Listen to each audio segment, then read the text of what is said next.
Okay, next, I'd like to show you the animation module, which can simulate the assembly movement with the different camera positions.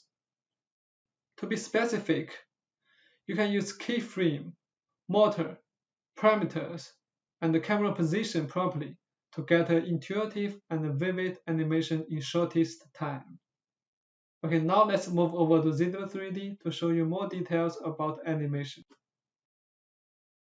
Okay, now let me show you how to create animation. New animation, and we give it the total time, like 10 seconds, but no problem, we can still change it in the animation environment. And for animation, the most three important thing is keyframe, camera position, and the parameters. So first, let me show you how to create keyframes. Now we have two, 0 and 10 seconds. We can create more. Just right click and create a new keyframe like 5 seconds.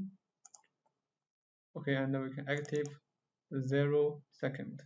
And the next one is about camera position. For example, we want the camera position to be different in different keyframes. For example, in 0, we want the frame angle to be here.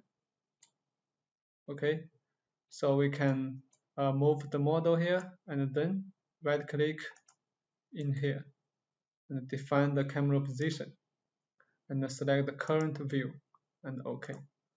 Now you can see we add a camera position here and we active the 5 seconds and we like rotate it and zoom it a little bit. Okay, then we redefine the camera position and current view.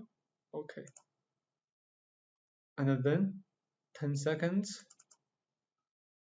we made another camera position like here and redefine it, current view. Okay, now let's see the effect. Okay, we start it, and here you can see there will be a smooth transition among those keyframes. Okay, it's done. We reactive the 0 seconds. And next we will add the motor. Okay. So here we want to make the spindle to rotate. So we select spindle and the direction, the center line of the spindle. Okay, and here we have the type. Currently we only have the uniform speed. And the speed we can name it, we can change it like 100.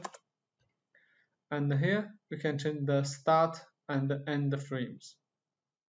We can keep it by default, start at 0 and end at 10 seconds. Okay, this is about the rotate motor, and also we have the linear motor. Okay, but here we just need the rotate motor. Okay, we can run it one more time.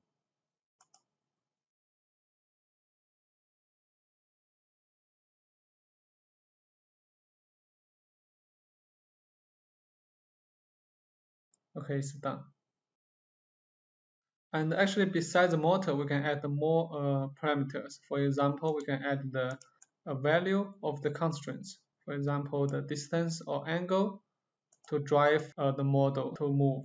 Okay, but in this case, we only need the motor will be enough. Okay, so this is how we create an animation. And finally, we can record animation as an AVI file. Okay,